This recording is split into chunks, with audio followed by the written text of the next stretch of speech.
muchas gracias a todos por venir aquí a esta ponencia. Mi nombre es Alfredo Antonio de Castro, soy el gerente de la empresa de riego solar, una empresa que ya lleva varios años dedicada a hacer sistemas de bombeo solar. Últimamente estamos haciendo también instalaciones de conexión a red porque vemos que es una oportunidad cuando tenemos una conexión a red, un punto de enganche, aprovechar ese punto de enganche para tener más retorno de nuestra inversión. Creo que lo ha comentado ahora José Manuel. Vemos que es interesante incluso sobredimensionar la instalación, que es lo que ha comentado. Y bueno, esta primera ponencia va sobre todo de nuestras primeras instalaciones, que son de bombeo solar directo. Se trata sobre todo de instalaciones aisladas, lo que voy a explicar, que son las primeras que empezamos a realizar. Voy a hacer una pequeña presentación de la empresa primero y voy a hacer un resumen de los tipos de soluciones que hay, sobre todo de bombeo solar aislado, que es lo que os he montado. Y luego vamos a ver un resumen de la calidad de las instalaciones. Vamos a ver unos ejemplos de unas instalaciones bien hechas y otras que han fallado, para que veáis las diferencias. Y luego vamos a explicar cómo se calcula las necesidades de bombeo de una instalación aislada, un estudio que hacemos junto con AENCRA. Ellos nos pasan las necesidades de riego del cliente en función de los cultivos que pone, y nosotros hacemos el sistema de bombeo solar, lo calculamos y lo dimensionamos. Luego con esto calculamos la potencia solar. Para esto, bueno, utilizamos programas también de los fabricantes de las bombas, sobre todo trabajamos con Grundfos, porque la página web de Grundfos está muy bien y nos da mucha información del modelo de las bombas. Y vamos luego a explicar el software que utilizamos de telecontrol para instalaciones y el histórico de los datos de riego que también lo guardamos, ¿vale? Podemos tener ahí varios años guardados de nuestros datos. Y luego al final tengo unas webs de algún fabricante de inversores solares para ver un ejemplo de cómo se autoconsume una instalación, qué es lo que va hacia la red, qué es lo que autoconsumimos, y unos ejemplos, ¿vale? La empresa, bueno, pues lo que os comenté, llevamos desde el año 2014 haciendo instalaciones de bombeo solar, y bueno, somos de Castilla y León. En general sí que tenemos algún cliente fuera de la zona de Castilla y León, en el País Vasco, en Andalucía, pero nos hemos centrado en trabajar aquí en Castilla y León. Empezamos en el 2013 y desde entonces habremos hecho, depende del tamaño, pero alrededor de 80 instalaciones de estas para regar con pivos y con cobertura, aunque también tenemos instalaciones más pequeñas. Hemos puesto alrededor de 5.000 kilovatios de paneles solares y estamos regando alrededor de 5.000 hectáreas de cultivos, regados íntegramente con energía solar.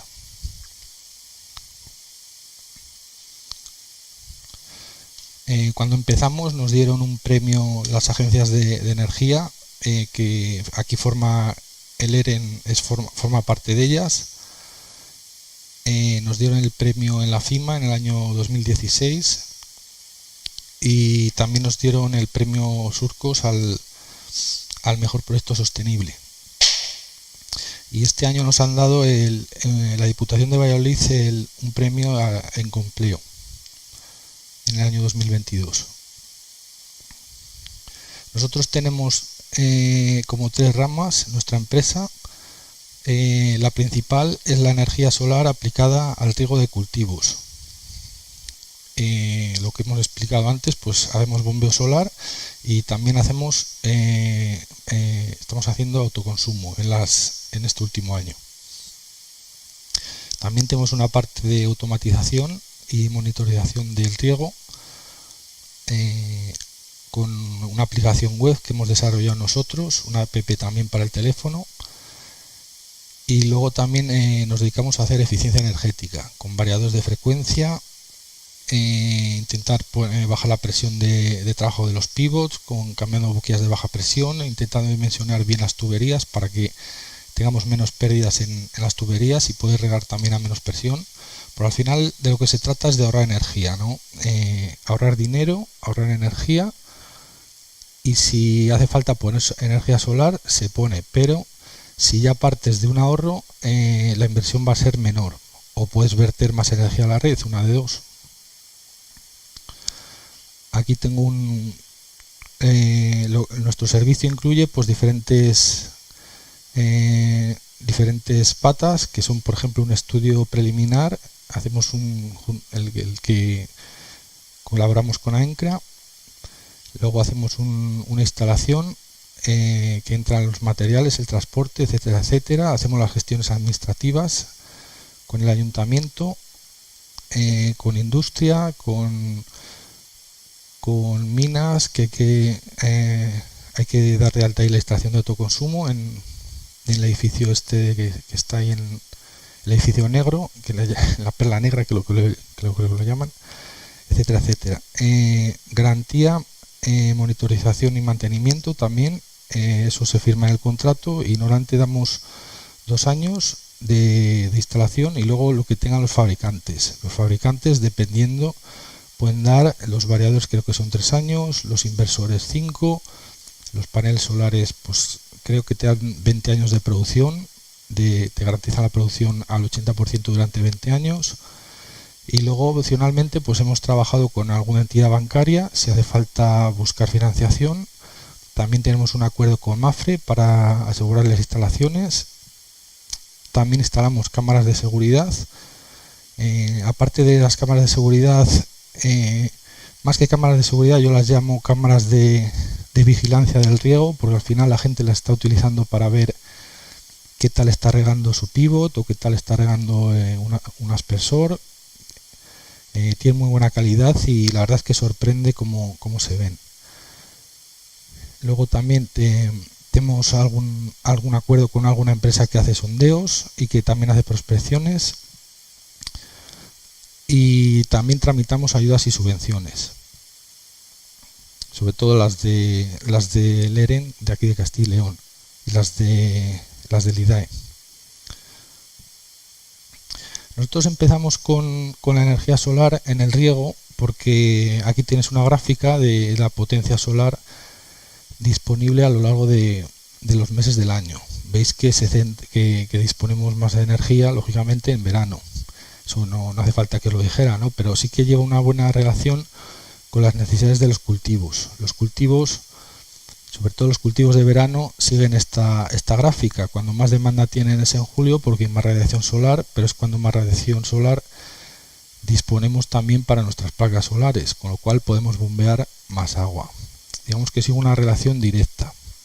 El único inconveniente que cuando más calor hace, menos producen las placas, pero sí que es un término menor a la relación que hay con la radiación. Es decir, que aunque haga mucho calor en julio y tengamos un poco menos de producción solar por la temperatura, sí que va a producir mucho más que en enero, en febrero, aunque haga menos temperatura, porque hay mucha más radiación.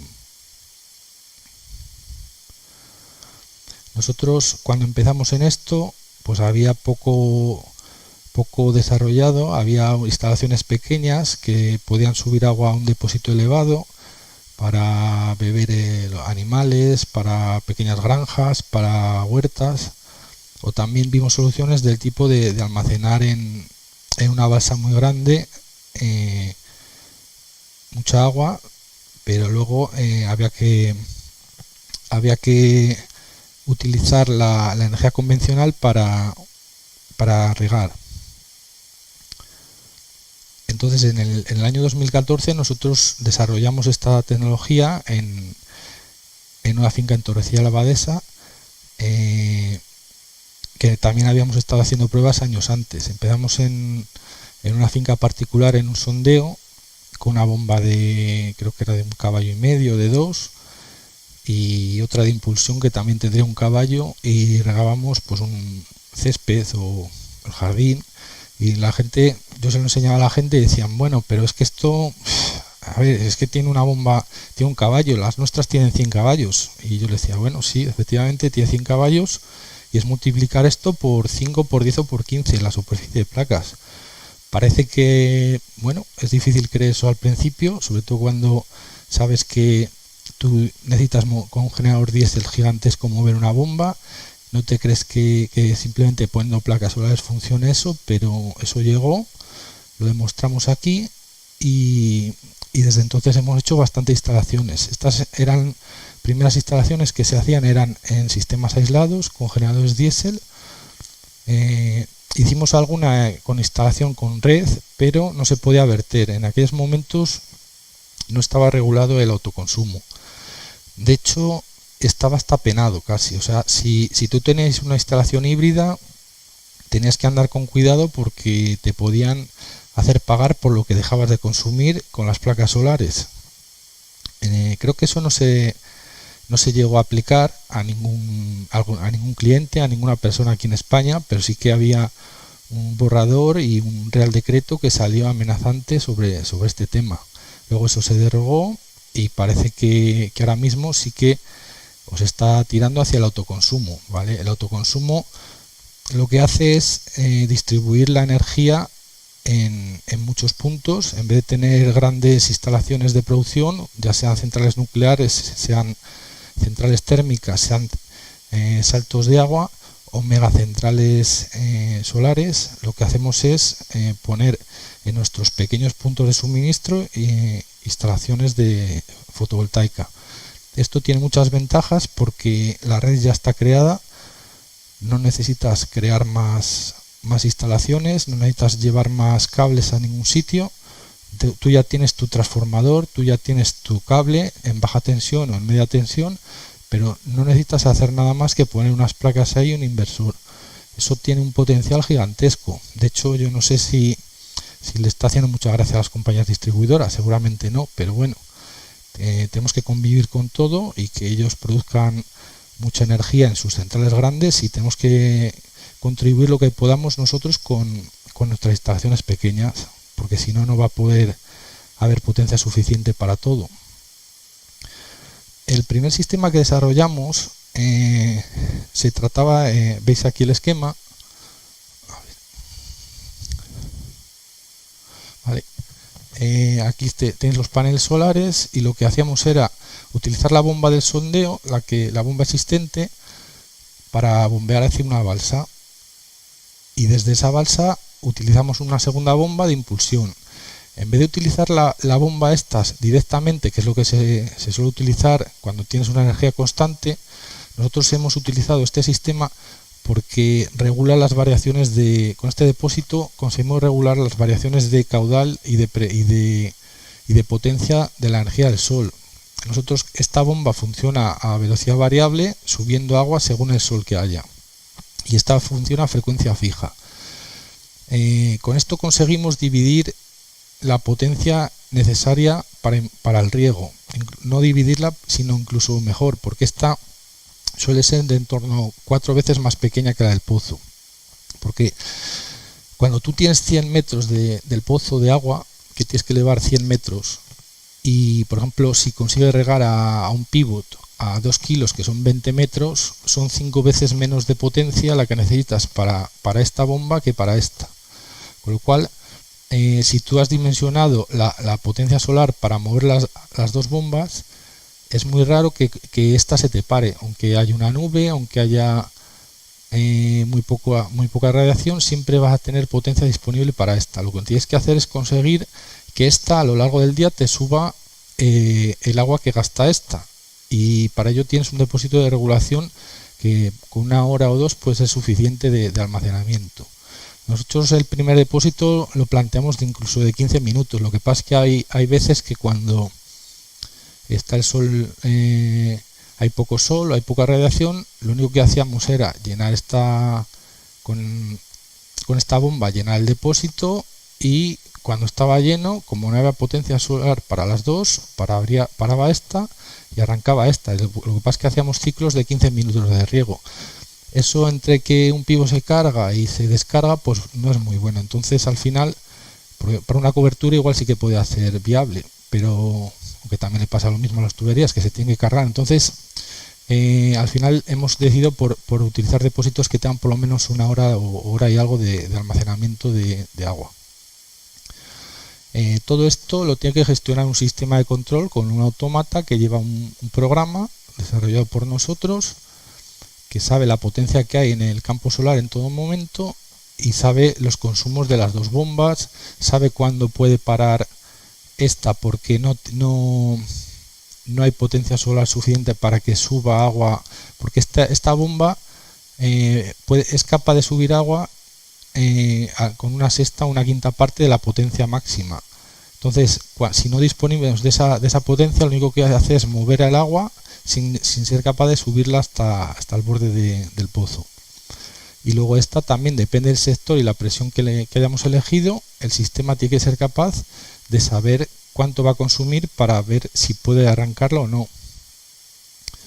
Y luego, bueno, aparte del control en sí del sistema, tenemos un software que nos podemos conectar con el teléfono y manejar todo esto desde el teléfono, y también manejar una serie de válvulas si las tenemos conectadas al cuadro que controlen los diferentes sistemas de riego, el pivot, cobertura o diferentes pivots que tengamos. Cada uno se puede poner con una consigna diferente. Nosotros en nuestros cuadros disponemos de varios botones, uno por cada sector, por cada válvula, y cada uno le podemos grabar una consigna de presión determinada. Esa finca, la primera que hicimos en Torrecilla, se dimensionó para regar 19 hectáreas de cultivos de verano. Ese año creo que puso, si creo recordar que puso remolacha incluso.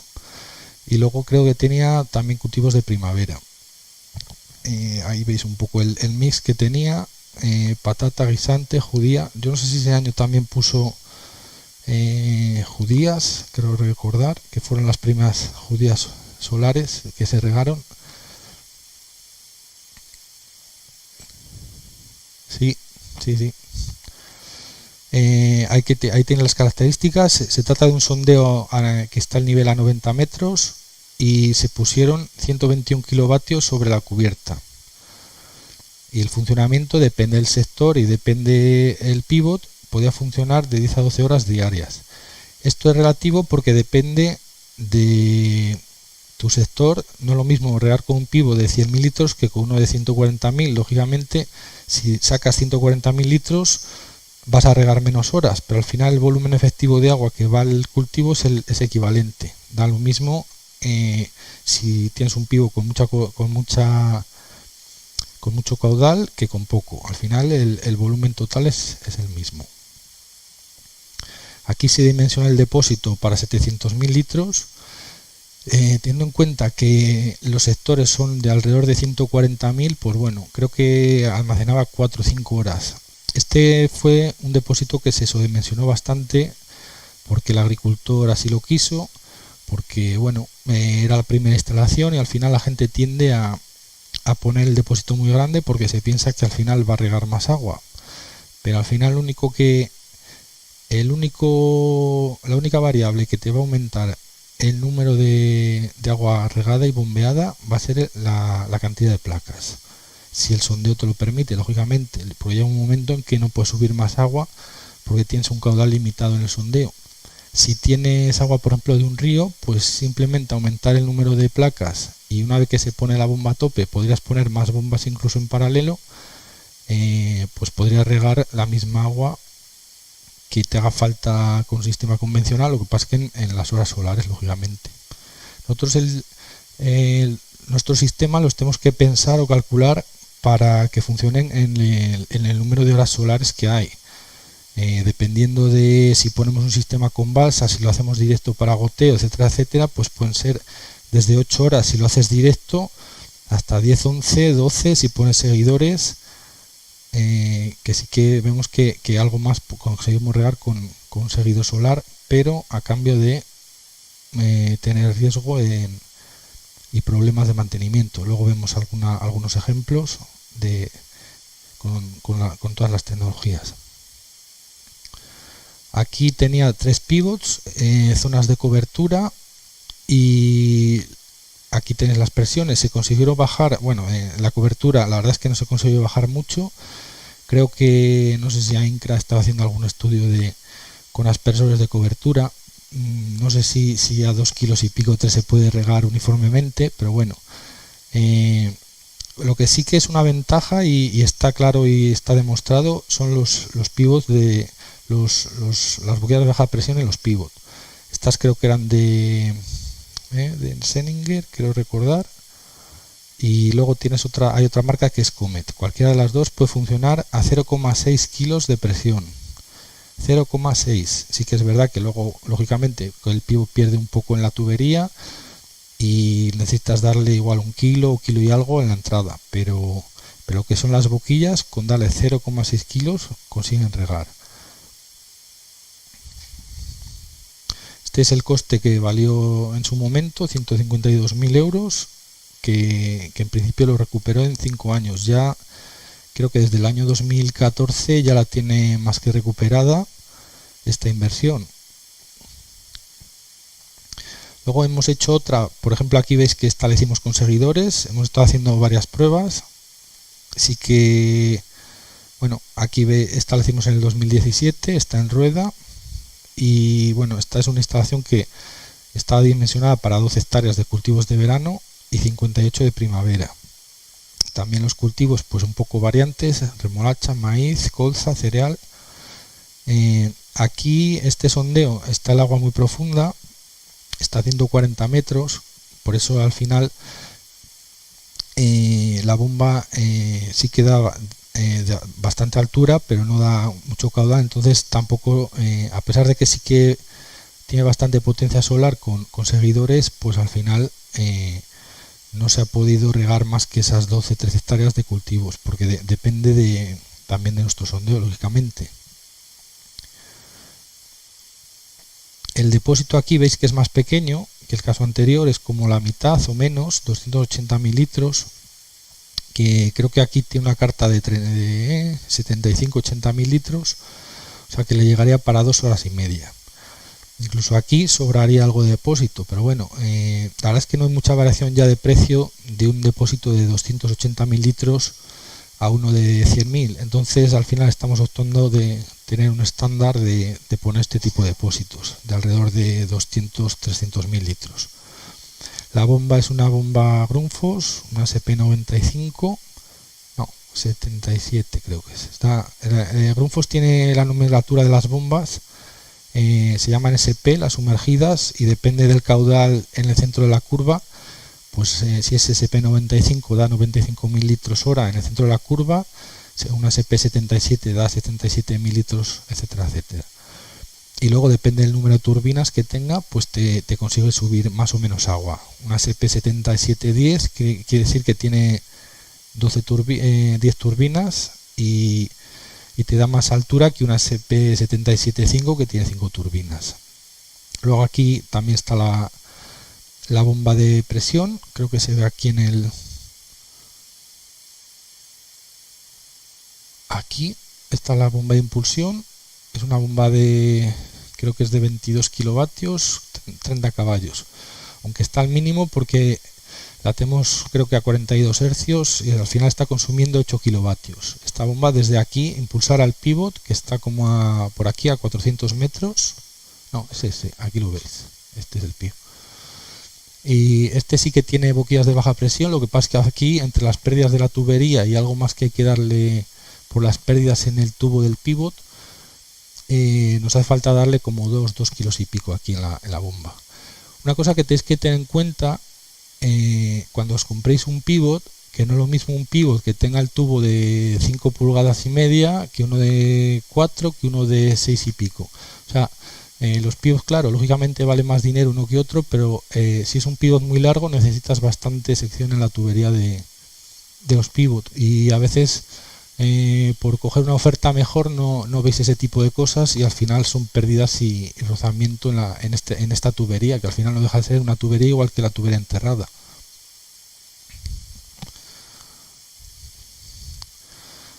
Aquí veis el pivot, es un pivot, creo que es una segunda marca de RKD, no recuerdo el nombre, pero bueno, es un pivot RKD. Y creo que estos son de Comet, sí, estos aspersores son de Comet. Y este es un cañón final, que mira, aquí lo veis en la foto.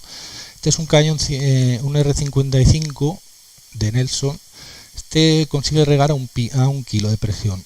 Entonces al final, bueno, sí que es verdad que solo por el hecho de tener este cañón ya tienes que elevar la presión hasta aquí a 1 kilo en vez de con 0,6 que te valdría, que no es mucho para un cañón, porque bueno, al final creo que riega unos 14-15 metros y bueno, te puede regar un poco del final del pivot, pero la verdad es que nosotros desde nuestra empresa y creo que desde AINCRA también no recomendamos mucho estos cañones, salvo para regar, pero ni estos ni ninguno, salvo para regar cereal o regar un tipo de cultivo que no sea intensivo, porque al final lo último del pivot es lo que peor se riega y al final vas a necesitar más presión para toda la columna del pivot solo por el hecho de tener este cañón.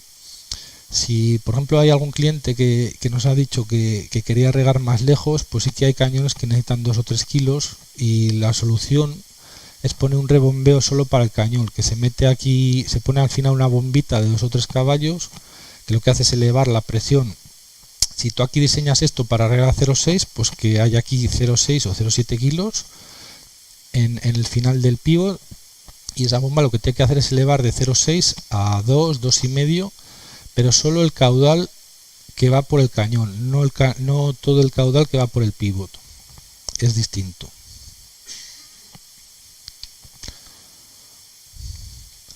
Aquí veis el coste también de esta instalación, que también creo que ya se ha amortizado desde el año que la hizo.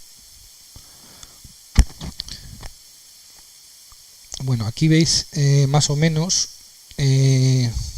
los datos que hemos obtenido. Por ejemplo, un regadío para una captación de 100 metros, que son los típicos de por aquí, de por esta zona, puede consumir alrededor de 1.000 a 1.400 litros por hectárea al año para un cultivo intensivo. Bueno, si echáis cuentas, esto cuando estaba a 60 céntimos o a 50, pues vale, podrían ser 500, 700 euros al año por hectárea.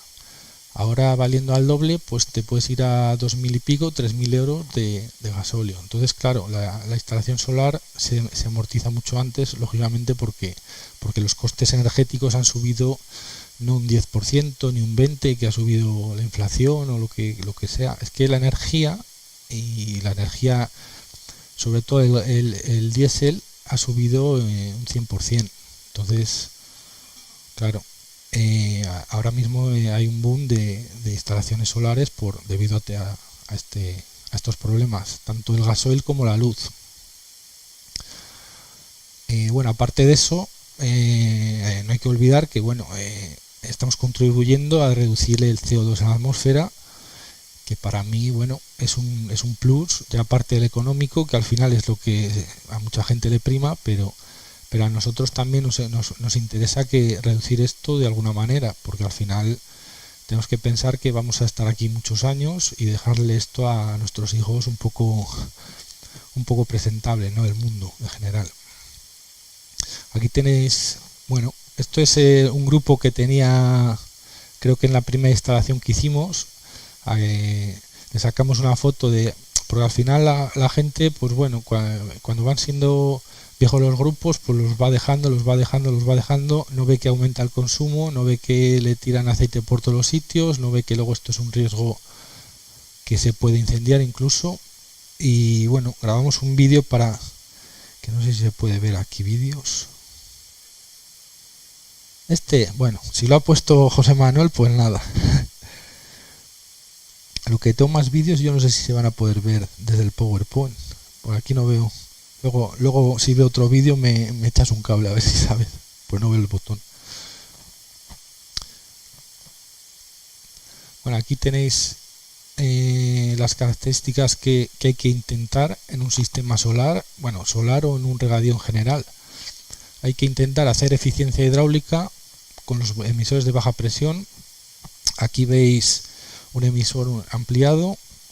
Entonces el regulador de presión, no, perdón, esto es un contrapeso, una llave que tiene un regulador de presión, que este pone 10, que son 10 PSI, y este es el aspersor. Es muy importante en emisores de baja presión poner reguladores. Vamos, es importante, no, es imprescindible, porque afecta mucho más la presión que a un aspersor que no tenga baja presión. Pensar que, por ejemplo, un aspersor que esté regando a, no sé, 4 kilos, para si le aumentas 1 kilo, pues no va, el caudal va a variar muy poquito. De hecho, aumenta con la raíz cuadrada de la presión. Es decir, que para aumentar, si aumentas al doble, por ejemplo a 8 kilos, que sería una barbaridad, tendrías 1,42 veces el caudal de antes. Entonces por 1 kilo no va a pasar nada, pero aquí es fácil que en esta instalación en los primeros te salga medio kilo, 1 kilo más que los finales. Entonces podrías tener un 40 y tantos % de diferencia de caudal de unos a otros solo con que haya 1 kilo de diferencia. Entonces esto sí que es imprescindible, porque son muy sensibles a los de baja presión a cualquier variación de presión, porque porcentualmente para ellos es mucha diferencia. Luego también es necesario poner variadores de frecuencia. El variador de frecuencia hace dos cosas. Ya sea, si es un grupo diésel normal sin placas, pues te consigue variar la velocidad de la bomba para conseguir un ahorro. Si consigues bajar la presión poniendo este tipo de aspersores, o seguramente con los que tengas te pueda funcionar ya, se pueda ahorrar 1 kilo seguramente. Pero los variadores además nos hacen otra cosa, que se pueden alimentar en corriente continua. Luego creo que los voy a explicar más a fondo las etapas de un variador, pero así a grosso modo pues nos permite, un variador tiene una entrada alterna que se puede conectar a un generador diésel o a la red eléctrica, la pasa otra vez a corriente continua, y de esa corriente continua la vuelve a pasar a alterna, pero de una frecuencia variable a lo que queramos, que es la que hemos tarado para que nos regule una presión. Pues él va a estar continuamente regulando esa presión, aumentando o disminuyendo las revoluciones de la bomba. Es necesario un variador para placas solares porque se alimenta en corriente continua. Las placas solares nos dan corriente continua, y nosotros para el variador, como nos permite alimentarlo tanto en corriente alterna como en corriente continua, pues nos vale esa energía, digamos. No podríamos alimentar una bomba directamente con placas solares, nos hace falta un convertidor que nos pase esa corriente continua de las placas, que es como la de una batería de un coche. Lo que pasa es que una batería de un coche son 12 voltios y estas placas dan en torno a unos 600 voltios, ¿vale? En corriente continua. Y esa corriente continua a 600 voltios se pasa a alterna 400. Aquí, bueno, lo que hablamos de los emisores de baja presión, pero también ahora no es desde el punto de vista de ahorro, sino desde el punto de vista del consumo del agua. El consumo del agua con un aspersor que riega menos presión es algo menor, porque se evapora menos desde que sale del aspersor hasta que cae al suelo. Si está menos pulverizado, se va menos en el aire, sobre todo los días que hace viento. Y luego también, teniendo una monitorización adecuada de nuestros datos de riego, vamos a conseguir regar lo que hace falta, no ni más ni menos, sino lo que le hace falta al cultivo. Aquí luego veis unos ejemplos también de toma de datos. Podemos tener un pluviómetro, podemos tener un anemómetro. Los anemómetros son imprescindibles, por ejemplo, cuando tenemos un seguidor solar, para hacer que se tumbe cuando hay mucho viento, porque luego cuando hay mucho viento, si están levantados se salen volando, o sea, se estropean los seguidores. Entonces es necesario que se pongan en posición de bandera para evitar que tengan daños. Y luego también tenemos aquí una cámara para monitorizar nuestro cultivo, para ver que nuestro sistema riegue bien.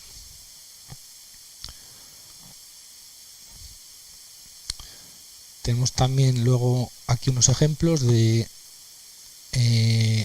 una web que tenemos. Cada instalación nuestra dispone de un pequeño ordenador que coge los datos, los históricos de, por ejemplo, del agua regada, agua de lluvia, y podemos ver por meses, por días, por horas, lo que queramos.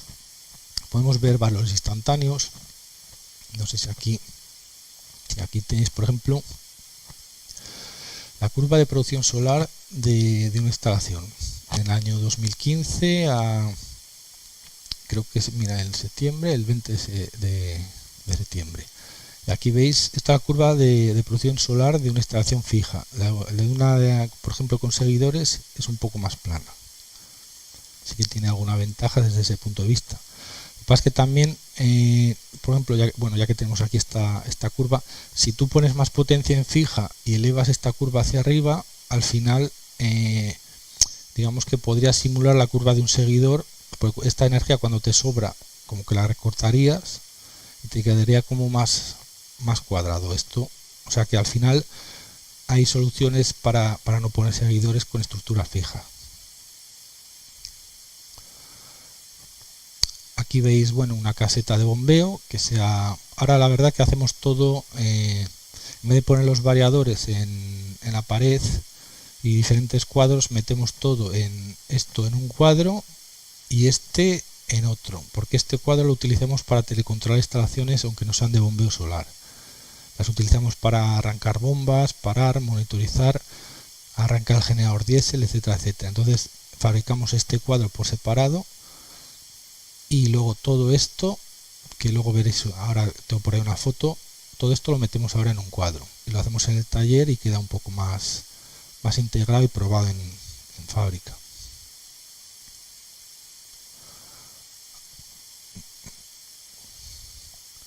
A ver, no sé si me va a dejar dar al play, a ver, no. Sí, creo que ya va, vale. Bueno, aquí os he grabado en tiempo real el telecontrol de una instalación y una cámara, para que veamos que, esto se graba hace unos años, pero digamos que está sincronizado una pantalla con otra. ¿Vale? Aquí veis la balsa, que es esta que está aquí dibujada. Aquí veis el volumen de agua que hay. Y hemos arrancado la instalación solar, hay 700 voltios, están las placas paradas, digamos, pero produciendo tensión, porque no se ha arrancado la bomba. Marca un poquito de potencia, pero marca cero, porque tiene que cargar unas baterías, etcétera, etcétera, la instalación. Entonces aquí, vemos la diferente. Mira, va a cambiar de pantalla ahora. Esta es la pantalla que controla el sistema. Que tenemos un cuadro físico igual en cada una de las instalaciones. Podemos arrancar el bombeo, el riego, mover el pivot, arrancar el generador, y luego tenemos diferentes sectores de riego, uno por cada válvula que tengamos, y en cada uno podemos tener una consigna. Entonces, aquí podríamos arrancar el generador si quisiéramos. Lo que voy a hacer ahora es arrancar el bombeo. ¿Vale? Creo que tiene un temporizador de unos 10 segundos o algo así. O sea que ahora tarda unos segunditos en salir agua por ahí, cuando se encienda esa luz azul. Lo que pasa es que ahora creo que cambio de pantalla. Eso es. Y ahora, ¿veis? Mira, ahora se acaba de encender esta luz, ¿vale? Y ya empieza a salir agua aquí. Podemos ver ahora ya el caudal que está saliendo por aquí en tiempo real, 115.000 litros, la frecuencia del variador, creo que esto es corriente, sí, la potencia, sí, esto es la potencia, no, la tensión de salida y la potencia, que es lo mismo, esto es lo mismo. Esto es la potencia de esta bomba y esta es la potencia que están dando las placas. Cuando hay dos bombas arrancadas, aquí veríamos la potencia de esta y la de esta, y la suma de estas dos tiene que ser lo mismo que esto. Ahora voy a cambiar, veis que ya se ha encendido también el pilotito y lo voy a parar, y bueno, veis que en un segundo se para de salir agua. Todo esto desde cualquier punto del mundo. Luego tenemos un programador también para programar diferentes válvulas si queremos. Podemos configurar, hacer un programa que arranque la válvula 1, la 3, la 5, que arranque a 1 hora y que pare y que dure, yo que sé, lo que sea. Y luego tenemos la opción de marcarlo con agua, porque es un programador un poco especial, porque si marcamos la opción con agua, lo que va a hacer es contar el tiempo que está funcionando el riego efectivo, no a tiempo corrido. Si tú aquí le pones 3 horas y viene una nube y se para media hora, pues lo que tiene que hacer esa media hora luego recuperarla. Si no activas esta opción de con agua, pues sí que lo que va a hacer es pasar 3 horas y va a pasar al siguiente programa.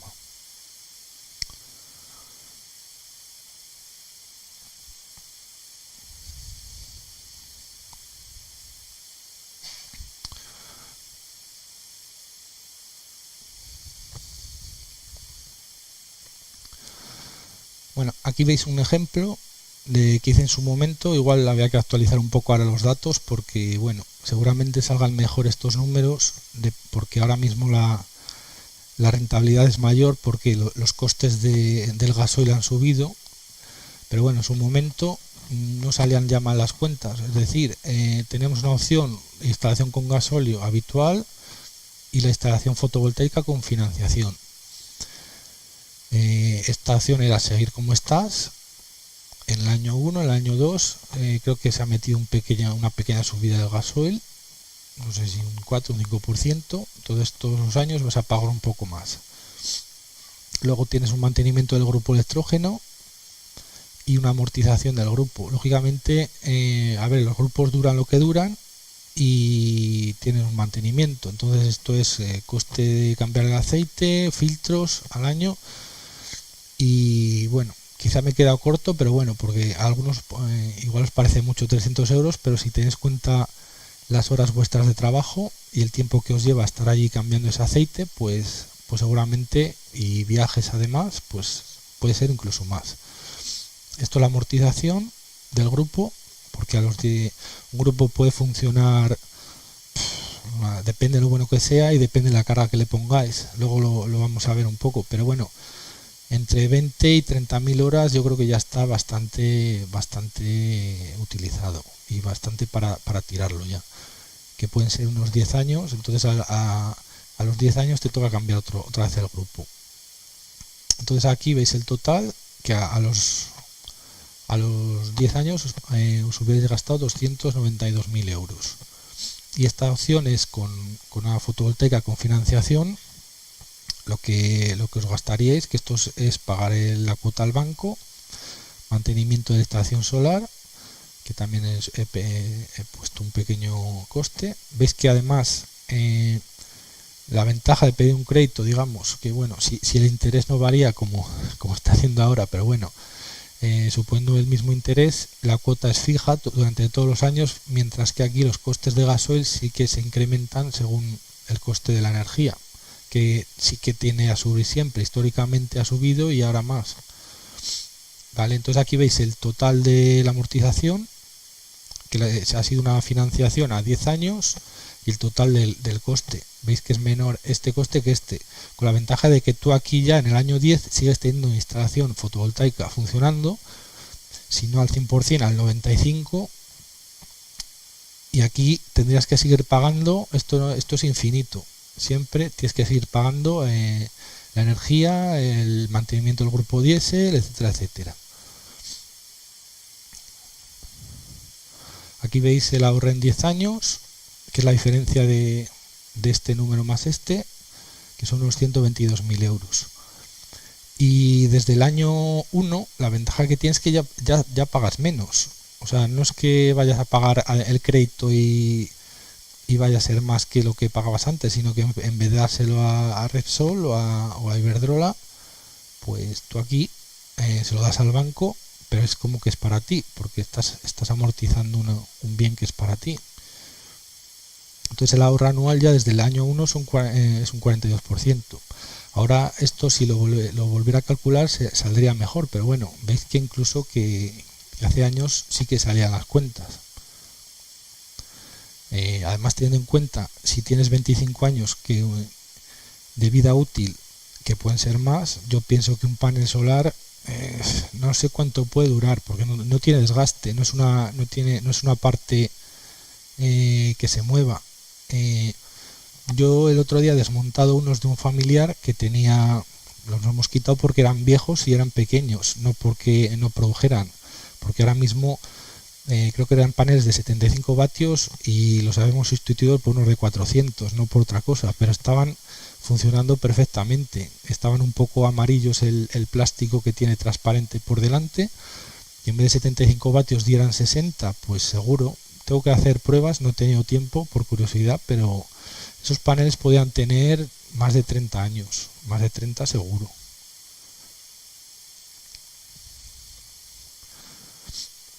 Y luego aquí veis un poco el tiempo de esta recuperación, de esta financiación. Luego aparte tiene otra serie de ventajas, como es la mejora de la competitividad del producto frente a otros países, porque tenéis que tener en cuenta que, por ejemplo, con la remolacha no es lo mismo competir con Francia o con Alemania, que casi no riegan, que sí que es verdad que producen menos que aquí, pero al final el riego es gratis.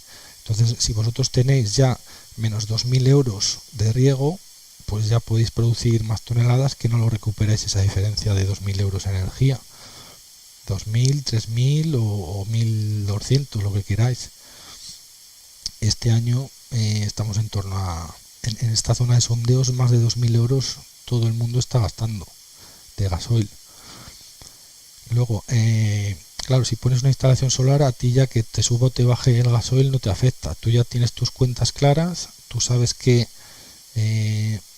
tus costes de producto, tus costes de venta, etcétera, etcétera, pero no necesitas depender de las oscilaciones del precio de la energía. Luego también, claro, si hay gente que se puede dedicar a esto en entornos rurales, al final no va a haber gente trabajando en las ciudades y los pueblos se van a mantener, que yo creo que es un beneficio para todos. Aparte de, bueno, los que nos dedicamos a esto, pues lógicamente hay creación de empleo y va a mejorar la balanza comercial, porque no vas a tener que traer hidrocarburos de otros países y nos va a hacer vamos a conseguir ser más independientes energéticamente.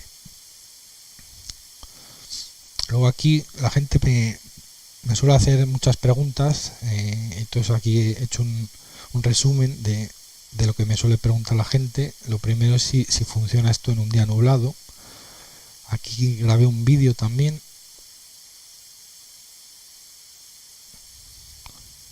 A ver si... Vale. Bueno, aquí veis que está nublado. Sí que hay cierta radiación, pero veis que sale bastante agua, ¿no? Una cosa es que los paneles solares funcionan con radiación solar. Da igual que esté nublado o no. Si hay radiación, porque hay días que está nublado y hay mucha radiación, funciona, como es en verano. En invierno, lógicamente, si está nublado, no hay radiación casi, porque está el sol más tumbado y no pasa bien por las nubes. Pero si hay tanta radiación en verano que sí que es capaz de traspasar las nubes, sí que funciona. Lógicamente no es lo mismo la radiación directa que la radiación que le viene a través de las nubes. Puede haber la mitad de potencia, un cuarto o un 70%, pero sí que va a haber radiación y va a funcionar. Y esto en días en julio no hay mucho, salvo cuando hay tormenta, que a última hora de la tarde puede haber una tormenta. El resto del año sí que, o sea, en verano no va a pasar habitualmente, y el resto del año no es necesaria tanta agua, porque si llueve o si está nublado es que igual va a llover, aunque también puede ser el caso de que pasen las dos cosas, que no llueva y que esté nublado, pero bueno, es difícil. Aquí veis cuánto ocupa un campo solar. esta es una parcela de un cliente, o sea, esto es un caso real, está instalado ya. Quizás no sea el mejor ejemplo porque es un pívot de media vuelta solo, son 7 torres, pero es media vuelta solo. Pero aún así, fijaros lo que ocupa el sistema. Esto es la balsa, el circulito ese, el sondeo está ahí, el sondeo es más pequeño lógicamente, pero no está a escala, pero bueno, el circulito del depósito creo que sí, y la superficie de las placas también. Veis que en cualquier sitio entra. Pues se puede haber puesto aquí en esta esquina, aquí o por aquí, en cualquier sitio. No se ha puesto por aquí porque si veis en la ortofoto, por aquí hay un pinar y a veces sí que el sol cuando está saliendo o se está poniendo está muy tumbado y sí que se prolonga mucho la sombra de los árboles. Entonces hay que tener cuidado también con las sombras. Lo que más afecta a los paneles solares son las sombras. Hay que intentar que no se tape ningún panel solar, aunque parezca que con un panel solar no haces nada o que no le afecta a tu serie de paneles, sí que afecta porque van en serie, es como una tubería. Entonces tú si tapas una célula de un panel solar vas a afectar bastante a los 16 o 20 paneles que haya en esa serie. Entonces hay que tener cuidado con las sombras, con los postes, con cosas que parece que son insignificantes, pero no lo son. Yo tengo un cliente que, bueno, veis cómo son las instalaciones. Estas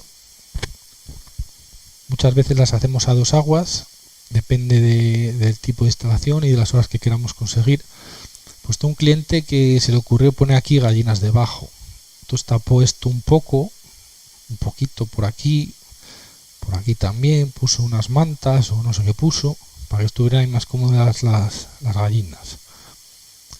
Pues bien, le pondrían muchos huevos, pero claro, me llamó al día siguiente que no le funcionaba bien la instalación. Claro, había tapado 2 o 3 mesas de estas y claro, él echaba cuentas o en su cabeza pensaba que proporcionalmente lo que había tapado la superficie de paneles era insignificante, pero no lo era. Para la instalación al final estaba produciendo igual un 40 o 50% menos, así que sí que hay que tener en cuenta las sombras.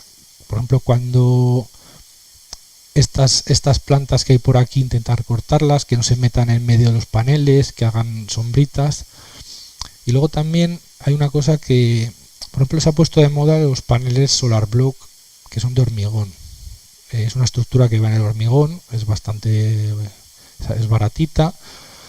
Tiene ventajas de que es más barata, inconvenientes que tienes que tener todo muy nivelado y que tienes que poner una malla antihierbas debajo, echar zahorra, porque claro, estos paneles que están aquí casi 1 metro levantados en un solar block de esos quedan a 60 centímetros del suelo, entonces a 20 centímetros o 30, entonces a nada de lluvia que llueva, que caiga, les va a salpicar el barro.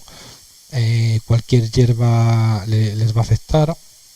Entonces también, bueno, hay que tener en cuenta dónde se ponen las placas, no vale todo. Luego la vida útil de una instalación, que me lo suele preguntar la gente, bueno, lo comenté antes, un panel suele durar 25 años produciendo al 80%, o eso nos dice el fabricante. Yo creo que puede perder de en torno a eso, quizá menos, pero bueno. Y luego también me preguntan qué mantenimiento requiere. Bueno, mantenimiento aquí en principio ninguno.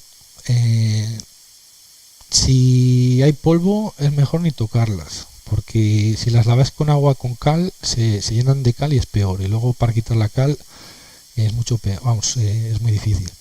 Lo mejor es esperar que llueve y ya está. El polvo les afecta, pero bueno, igual es un 3% lo que le puede afectar, o un 4%, o sea que es mejor esperar que llueve y ya está, o darle con aire a presión en tal caso, pero vamos, no darle con agua, sobre todo si tiene cal. Luego, por ejemplo, si tienes un seguidor solar, sí que tienes un mantenimiento adicional todos los años, que tienes que tener cuidado de apretarlo bien, porque sí que estos tornillos con el viento se pueden acabar aflojando. Y bueno, con cuando se aflojan estos tornillos puede que, aunque esté el panel, el seguidor tumbado en bandera, cuando viene viento empieza a levantarse poco a poco, y puedes tener un problema con el seguidor. Entonces hay que llevar mantenimiento, apretar tornillería y revisar todos los años. Y luego, bueno, tiene alguna parte móvil, sí que gira sobre un eje, los que se suelen poner, pues echar grasa en la reductora, y bueno, es un poco más. Yo para instalaciones de este tipo no lo recomiendo, porque al final sí que hay que estar más pendiente y no vemos que compense mucho económicamente. Luego, limitación de potencia pues no existe. Aquí, bueno, veis dos tejados que se están poniendo. Si hiciera falta más, se ponen más placas y ya está, no hay problema. La bomba, si en vez de 100 es de 200, se pone el doble de potencia. Y normalmente la bomba sí que se puede aprovechar. Otra cosa es que merezca la pena y que echemos cuentas y os digamos, pues mira, la bomba puede estar muy bien, puede tener 20 años y la puedes querer mucho, pero al final tiene un desgaste, como todo, y además hay unas bombas nuevas con más eficiencia, y si dejas esa bomba vas a tener que poner 30 kilovatios más de paneles solares, y si la cambias pues puedes ahorrarte esos 30 kilovatios que te van a valer menos que una bomba nueva, con lo cual hay que tener cuidado con aprovechar las bombas, ¿vale?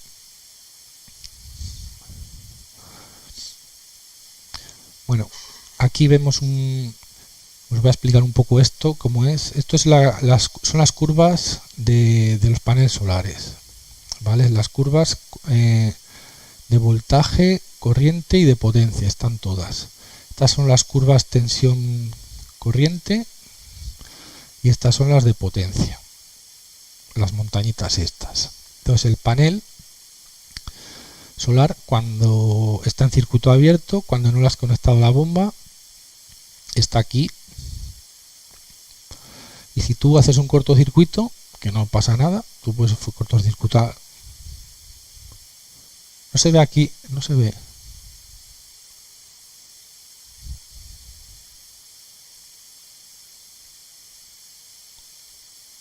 ¿No lo veis ahí el puntero?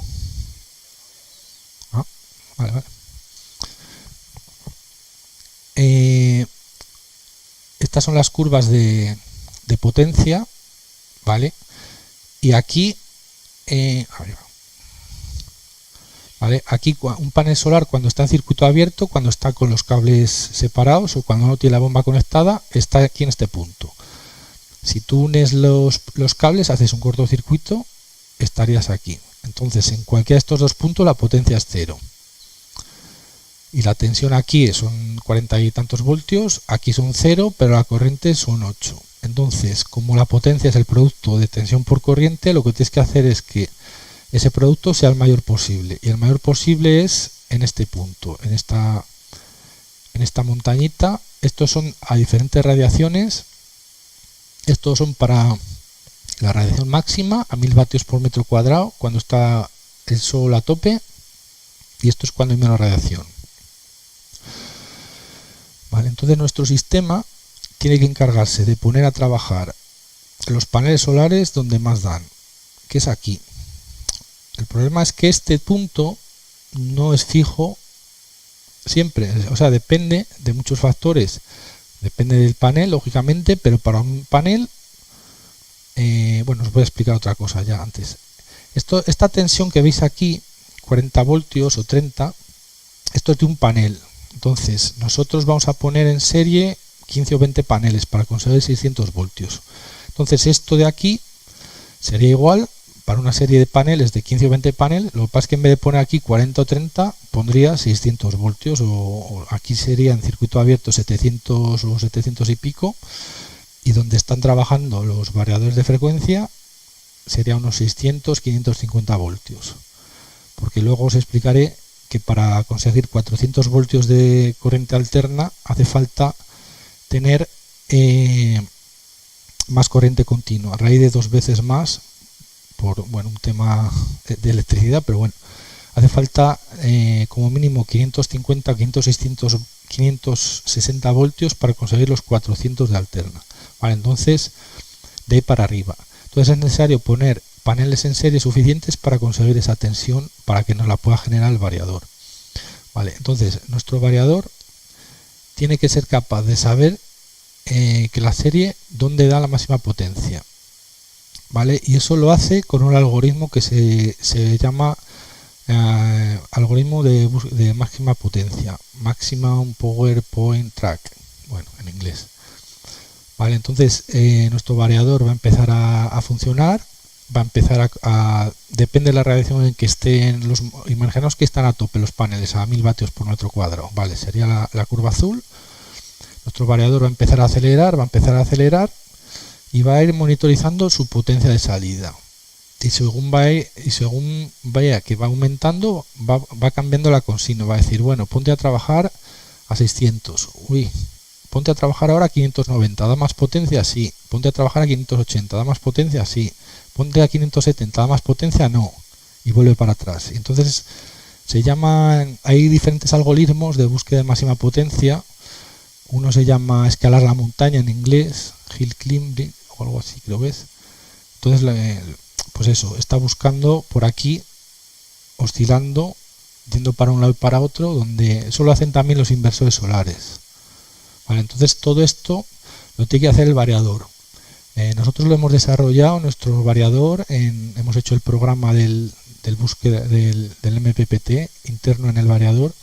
Aunque hay gente que todavía está poniendo variadores que no lo hace. Coge un variador normal y le dice ponte a trabajar aquí a 570 voltios. Por ejemplo aquí. Vale, pues va a estar aquí siempre. ¿Qué pasa? O aquí, imaginaos que dice, bueno, yo pongo unos paneles que dan esto. Dices, vale, lo pongo aquí justo, estupendo. ¿Qué pasa? Que cuando varía la temperatura, esto no es aquí. Esta curva se desplaza hacia aquí. Con lo cual, si tú estás en una curva aquí, está desplazada hacia aquí, no vas a estar aquí en este punto, vas a estar aquí o aquí, no vas a estar el variador no va a estar trabajando en el punto de máxima potencia y los paneles no te lo van a dar, con lo cual vas a desperdiciar un poco de energía. Luego también hay que tener en cuenta que los transitorios son complicados, son difíciles de gestionar, porque un variador no tiene almacenamiento interno, tiene unos condensadores, pero comparado con el consumo de la bomba es ridículo. Pueden durar de un cuarto de segundo, 0,2 segundos la capacidad que tiene almacenada internamente los condensadores un variador. ¿Qué pasa? Que si está el variador a tope, aquí viene, esto es por ejemplo una gráfica de vatios por metro cuadrado de radiación. 1000 es el máximo, que es donde dan las potencias nominales los paneles.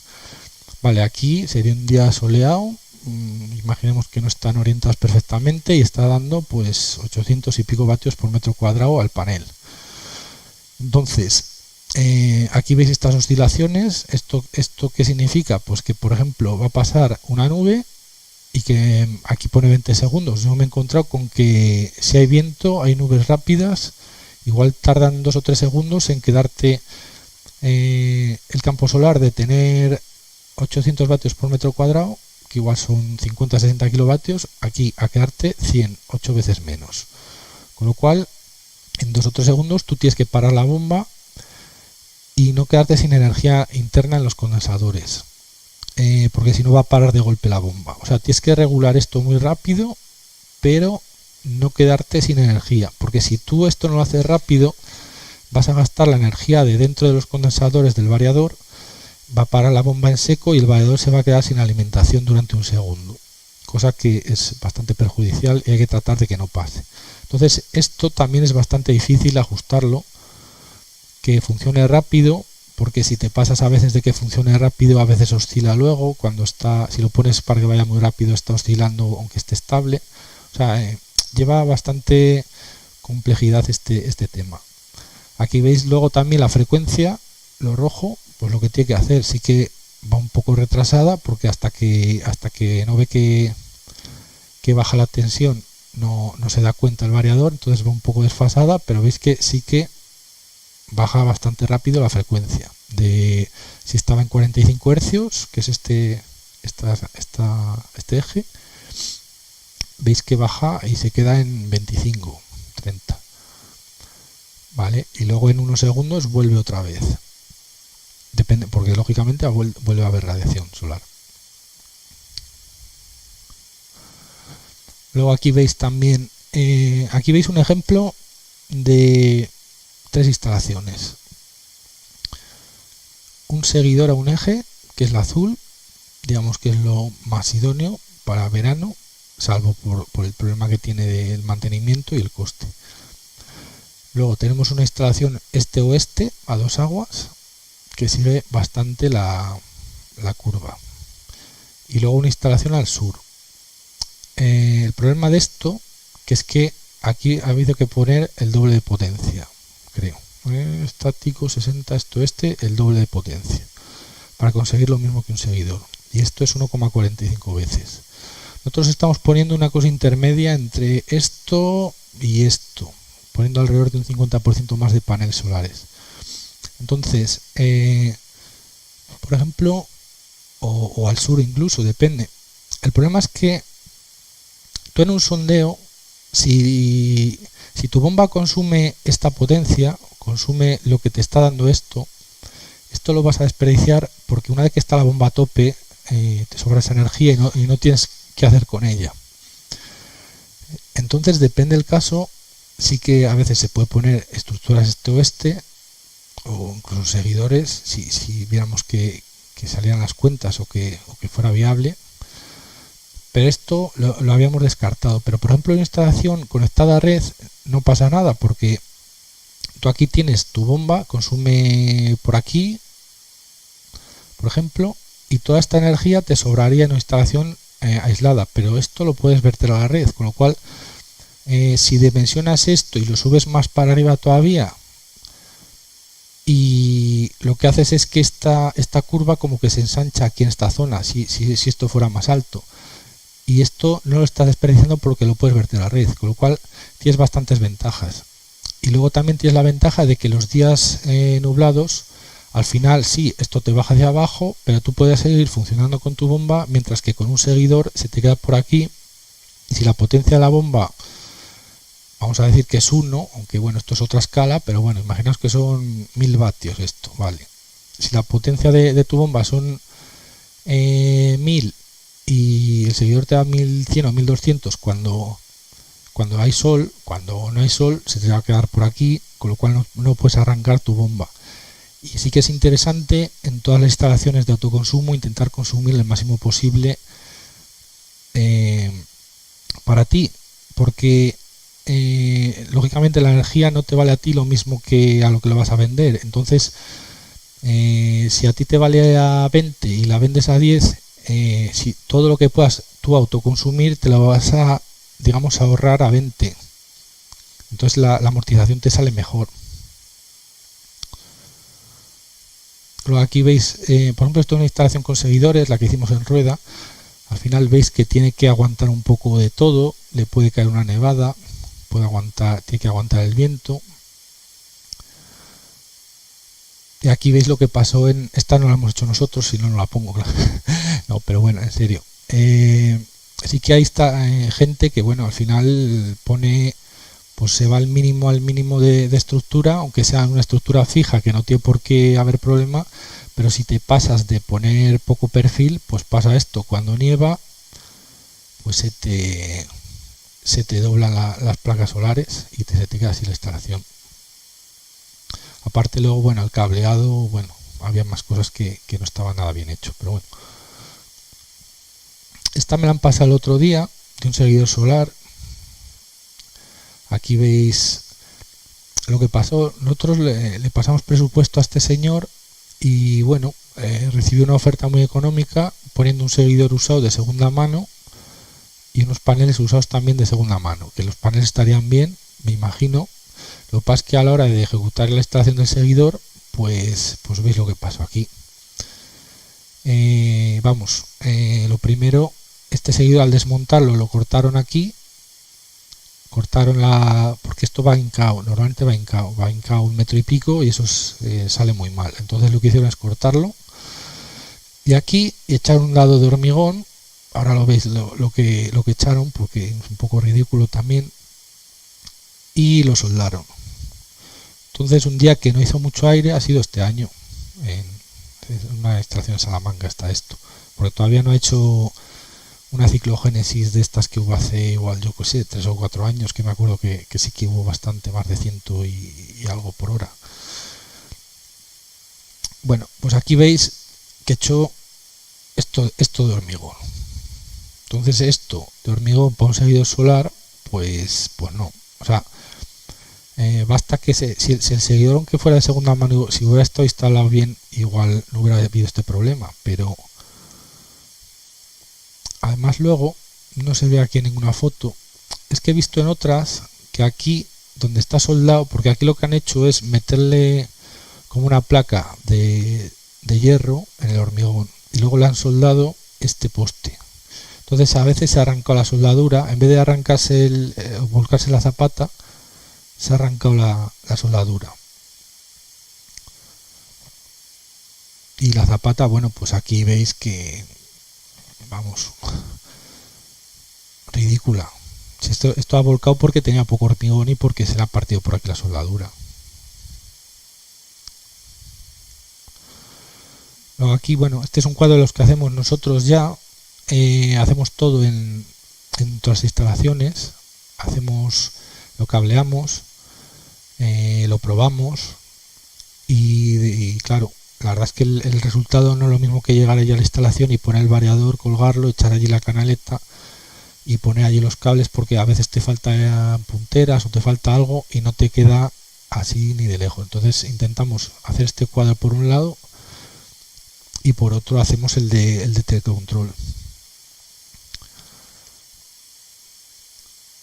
Aquí veis el ejemplo de esta es una que hemos hecho nosotros, esta es otra que me he encontrado yo en otro sitio. Bueno, pues no sé, yo tampoco no sé si entendéis mucho de electricidad o no de presentación, pero bueno, veis aquí una maraña de cables tirados, enredados. Luego aquí también un aparato encima, los cables por aquí colgando. Esta instalación no iba bien, por supuesto, vamos, ni de lejos. Tenía problemas de comunicación que le fallaba a veces, porque esto es para comunicaciones, creo que es para pasar de 232 a 485, algo así. Y esto no funcionaba ni de lejos. Luego veis, este es un cuadro de los que hacemos nosotros, que es similar al cuadro de sectores que hay en la aplicación web o en el teléfono. Y este es el cuadro que le montaron. Aquí veis, bueno, por los botones, por ejemplo, que tiene para abrir 2 válvulas, en vez de ser estos, son estos. Estos lo han puesto torcido, bueno, en fin, y sin ningún criterio para, vamos, no lo veo yo que sea más fácil de manejar esto.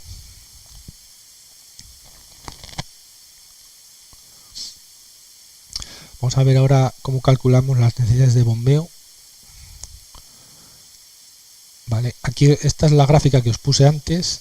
Veis que nos vamos a centrar en esta parte desde abril a septiembre, porque en enero, febrero, marzo no se suele regar, o en octubre sí que, bueno, algún cliente tengo que le he visto que ha estado regando en octubre o noviembre o en marzo, pero bueno, estos años que puede venir muy seco, pues si tienes colza, pues pone para regar la colza por aquí en octubre.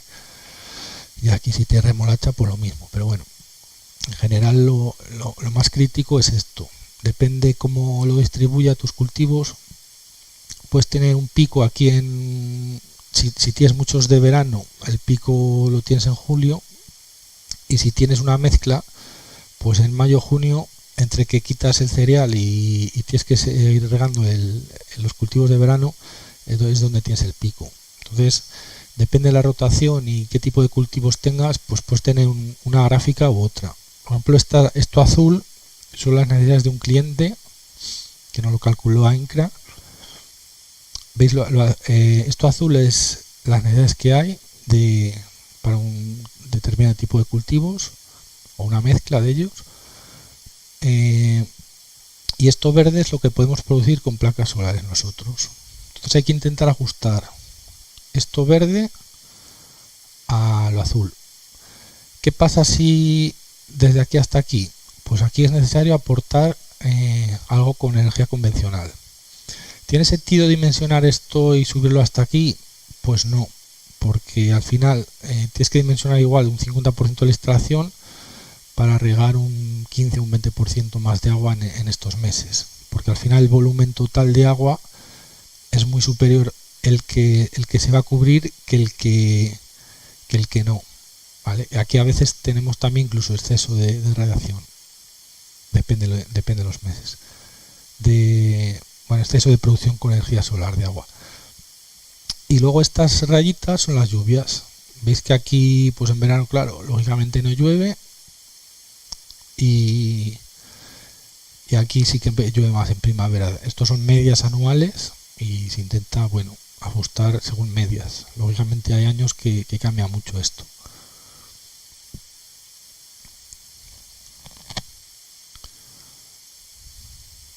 Vale. Nosotros utilizamos programa, luego nos vamos a meter aquí en esta página web para ver, por ejemplo, cuánto consume una bomba.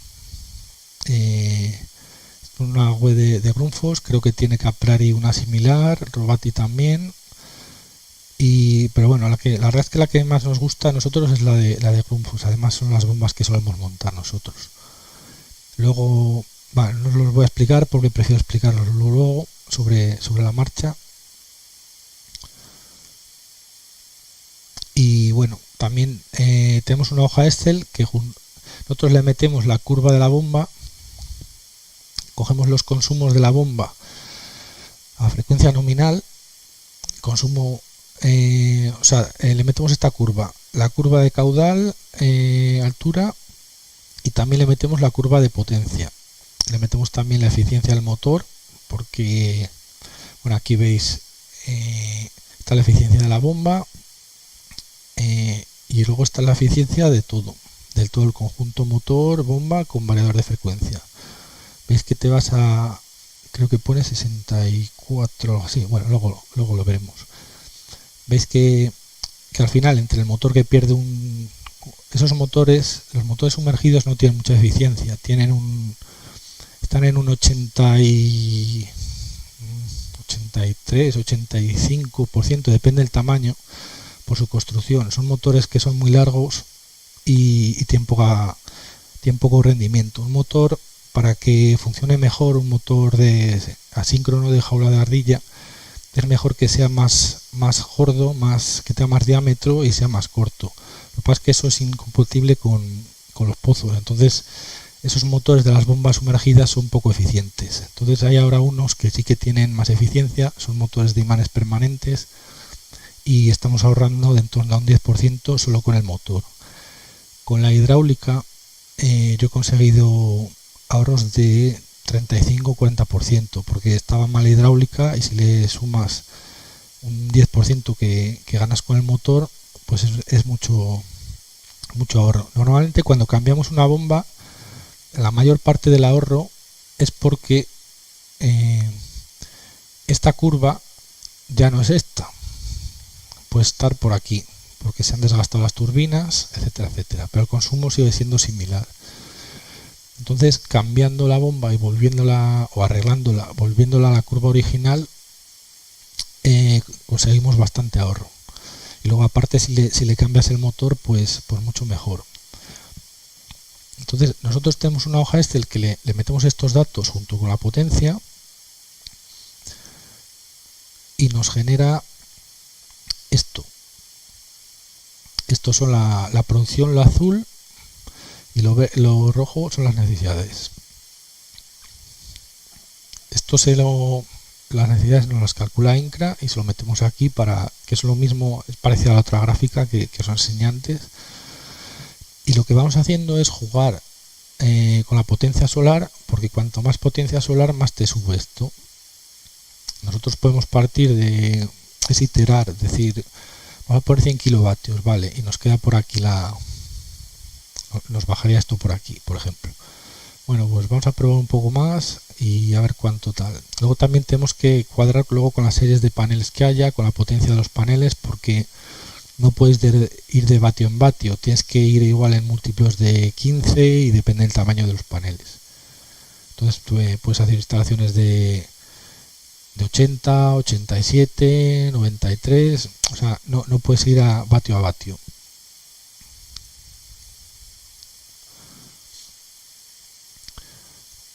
Vale, aquí tenéis unos pantallazos, luego tengo el enlace de alguna instalación y nos podemos conectar. Este es el cuadro que os enseñé antes. Aquí está preparado para funcionar con dos bombas, la del pozo, la de bombeo y la de riego. Luego, si tenemos un pivot, también lo tenemos que alimentar, porque no vamos a arrancar un generador solo para mover un pivot. Y esto, me podéis creer que es casi lo que más guerra me ha dado, mover el pivot por las interferencias que generan los variadores y porque hay pivots que se vuelven locos, etcétera, etcétera. A pesar de que un pivot, aunque os parezca muy grande, pero la potencia de los motores es ridícula, pues puede ser de cada motor, creo que son de 3/4 de caballo. Si tiene 4 o 5, pues te vas a 3-4 kilovatios de potencia en total de motores, que además no están continuamente funcionando.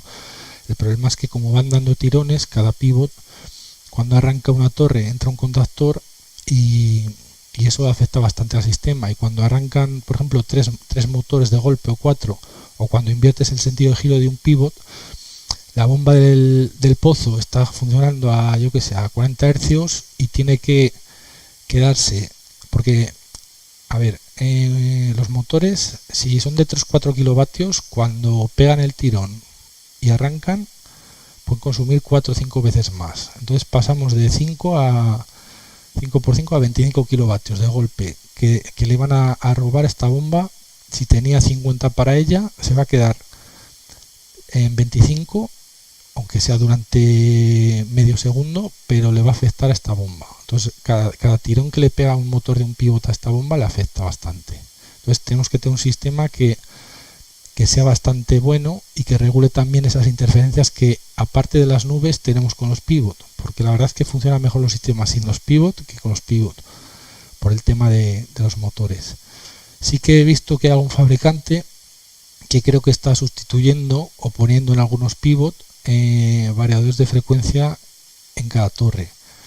Entonces, cuando pone un variador de frecuencia que arranca en rampa, no nos pega un tirón tan grande al sistema nuestro solar y nos afecta menos ese tipo de interferencias. Y bueno, luego aquí veis los diferentes sectores de riego. Estos sectores de riego, desde el cuadro central de control, se pueden maniobrar de dos formas. Podemos conectarlos con un cable, que es lo más fácil si tenemos cables, o podemos funcionar con una radio. O sea, hay tecnología que podemos conectar válvulas y maniobrarlas a distancia a varios kilómetros vía radio.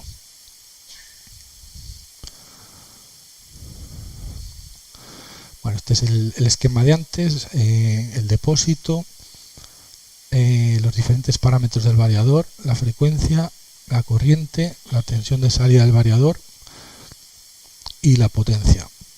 La tensión de salida del variador no es siempre constante, depende de la frecuencia. Luego os lo explicaré cuando os explique los variadores, que hay dos tipos de curvas para variadores. Las curvas de par constante, en las que el voltaje de salida es proporcional a la frecuencia, y las curvas cuadráticas, que son para bombas y ventiladores. Las curvas cuadráticas, la tensión no es proporcional a la frecuencia de salida, es menor. Porque digamos que la potencia de una bomba es mucho menor, no es proporcional a la... O sea, el par y la potencia no es proporcional a la frecuencia en una bomba. Luego aquí veis la tensión de salida de las placas, que debe estar en torno, en circuito abierto, a 700 voltios y funcionando a unos 600, 550, y la potencia que dan las placas. Aquí veis un cuadro de control de un pivot que les hemos puesto a algún cliente, que es muy sencillito para moverlo para izquierda a derecha, con agua, sin agua, si quieres activa el cañón. Y luego también le pusimos un encoder y puedes saber la posición en la que está, y la velocidad también la podemos maniobrar desde aquí. También podemos hacer un programa y hacer como sectores de riego y que cambie de velocidad o que rebote el solo según el grado en el que esté. Vale, este es lo mismo, lo que pasa es que hemos hecho otra versión del programa web. Esto se puede ver desde cualquier ordenador o desde cualquier sistema, no hace falta que sea Android ni instalar la aplicación. Esto es una web que el cuadro es similar, los botones son iguales, hemos tratado de hacerlos iguales al otro. Y bueno, pues aquí tienes lo mismo, lo de controlar el bombeo, controlar el riego, los pivots, etcétera, etcétera. Y el sistema, la bomba del pozo, el caudal que va al depósito, el caudal que sale por la bomba de impulsión, que va hacia el pivot. Con estas gotitas sabes si está andando el pivot y saliendo agua o no. Y luego mirad, aquí veis la tensión de las placas. Sí, mirad, aquí este sistema está regando, solo está regando. La bomba del pozo está parada y la bomba de impulsión está a tope, a 50 Hz. Veis la corriente, la potencia, la tensión de salida, 397 voltios y la presión, 6 kilos. Bueno, no sé por qué está a 6 kilos, me imagino que estaría haciendo pruebas o igual está con cobertura. No recuerdo dónde es esta instalación. Y luego aquí veis que la potencia solar es la misma que la potencia de la bomba, más o menos, puede haber un kilovatio de diferencia. Y veis que la tensión de los paneles solares ya no son 700 voltios, sino que son 622. Ha bajado porque ya estamos consumiendo energía de las placas solares. Luego está la tensión de la batería. Tenemos dos baterías auxiliares para tener allí energía, para controlar el sistema, para el router, etcétera, etcétera, que se cargan con las propias placas solares. Y para manejar el sistema va todo con esas baterías.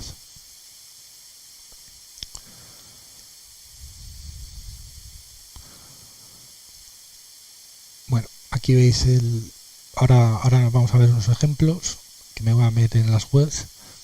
Pero bueno, aquí veis el histórico de agua regada, que es lo que os expliqué antes, de una instalación por meses, la curva de antes de potencia solar.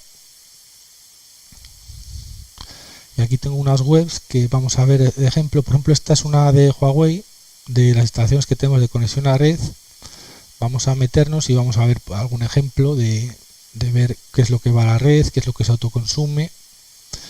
Y luego tengo aquí un par de ellas que también son de conexión a una red, pero bueno, esta es del mismo cliente y vamos a ver cómo se controla la bomba cuando hay más o menos potencia solar. Es decir, en una instalación solar de autoconsumo tienes que parar la bomba si no tienes la potencia solar suficiente para moverla, porque normalmente no vas a tener la tarifa contratada, porque lo interesante es contratar solo la P6, que es la más barata, y bajar las otras. Entonces, como no vas a tener la potencia contratada, si no paras la bomba te van a sancionar. Entonces es necesario controlar el sistema y que pare la bomba cuando no tiene esa potencia.